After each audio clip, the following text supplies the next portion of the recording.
एक गांव रामपुर में सोना नाम की एक लड़की रहती थी। वो बचपन से ही अनाथ थी। उसके माता पिता कोरोना नाम की बीमारी में मारे जाते हैं। वो लोगों के घरों में काम कर करके अपना भरण पोषण करती है, लेकिन उसे पढ़ने लिखने का शौक होता है। एक दिन वो गांव के सरपंच के घर काम कर रही होती है। तभी सरपंच जी सोना से बोलते हैं, अरे सोना बेटी, मैंने सुना है तुम्हें पढ़ने लिखने का बहुत शौक है। सरपंच जी, शौक तो है, लेकिन मैं क्या करूं? अगर पढ़ने लिखने जाऊंगी तो जिंदा कैसे रहूंगी? खाऊंगी क्या? सोना की बात सुनकर सरपंच जी बोलते हैं, सोना, तू भी मेरी बेटी की तरह ही है। अगर तुझे कोई आपत्ति ना हो तो तू मुझसे पैसे ले लिया कर और पढ़ ले। मैं चाहता हूँ तू पढ़ लिख कर कुछ बन जाए। सरपंच जी की बात सुनकर सोना खुश हो जाती है। सरपंच जी सोना का दाखिला एक अच्छे स्कूल में करवा देते हैं। सोना भी स्कूल जाने लगती है। सोना पढ़ने में बहुत होशियार होती है और क्लास में हमेशा हर विषय में आगे रहती है। इस वजह से कई लड़कियां भी सोना से जलने लगती हैं। उसी क्लास में रमा नाम की लड़की भी पढ़ती थी। एक दिन रमा सोना के पास आती है और बोलती है तो तू अनाथ, लेकिन इतने अच्छे नंबर कहाँ से लाती है? जब से तू आई है स्कूल में, मैं हमेशा सेकंड आती हूँ। सोना कुछ नहीं बोलती और वहाँ से चली जाती है। लेकिन रमा का सोना से चिढ़ना बंद नहीं होता। एक दिन सोना पेड़ के नीचे बैठकर अपना खाना खा रही होती है।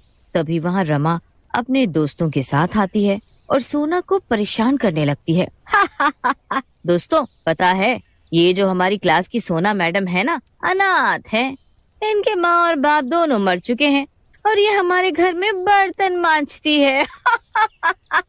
रमा की बात सुनकर उसकी सहेली पूजा हंसने लगती है और सोना की तरफ देखकर बोलती है,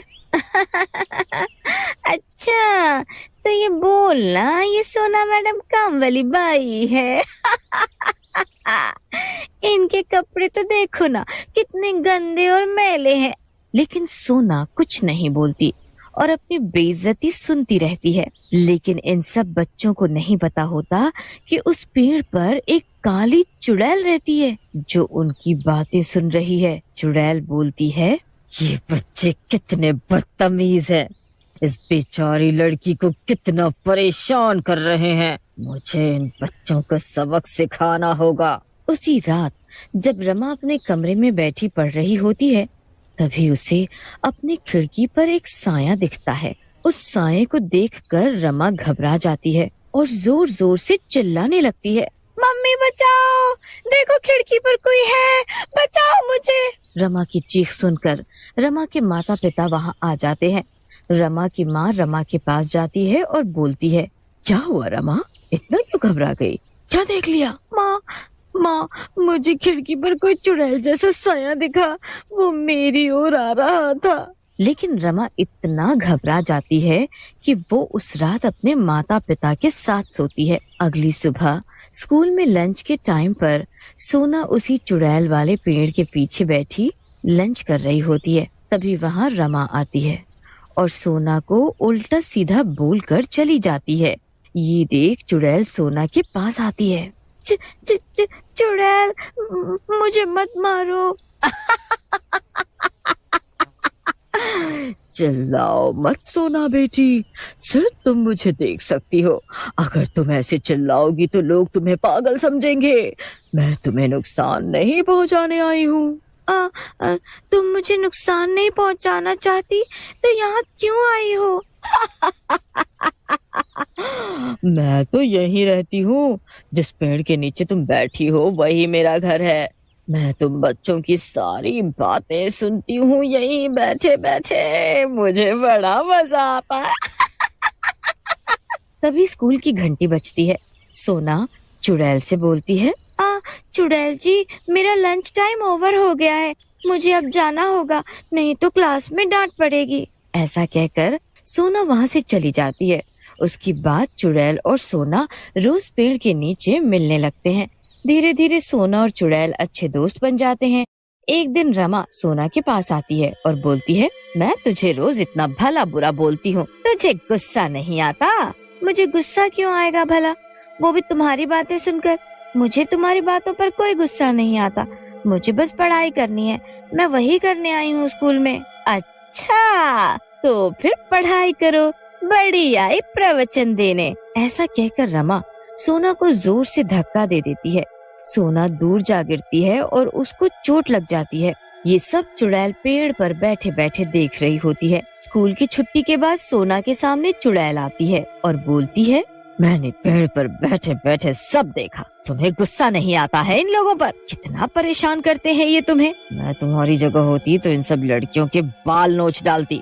चुड़ैल की बात सुनकर सोना हंसने लगती है। भला मूर्खों की बात सुनकर मुझे क्यों गुस्सा आएगा? वैसे भी सरपंच जी बोलते हैं, कोई तुम्हें कितना भी बुरा भला कहे, तुम्हें उसके साथ अच्छा बर्ताव करना चाहिए। ऐसा कहकर सोना वहाँ से चली जाती है। सोना की बात सुनकर चुड़ैल सोच में पड़ जाती है। वाह, कितनी प्यारी बच्ची है, इतने अच्छे संस्कार हैं इसके, वाह।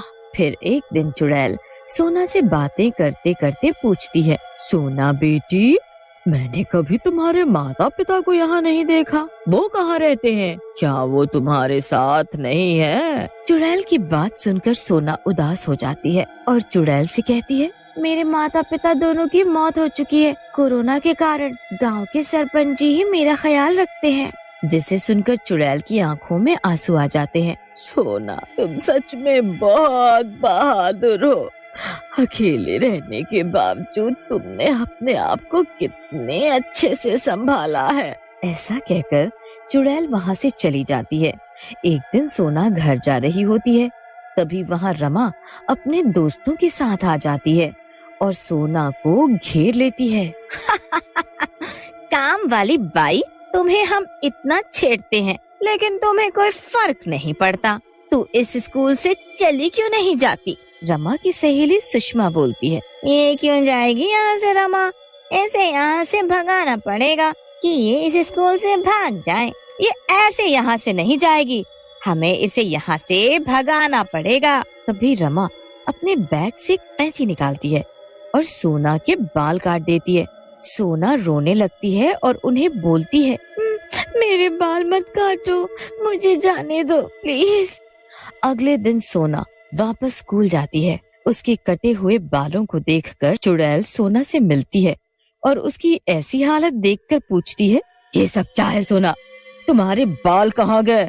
किसने किया ये सब तुम्हारे साथ? सोना चुड़ैल को अपने साथ हुई सारी बात बताती है, जिसे सुनकर चुड़ैल को गुस्सा आ जाता है। चुड़ैल को जैसे ही गुस्सा आता है, चारों तरफ अंधेरा हो जाता है। जोर जोर से आंधी चलने लगती है।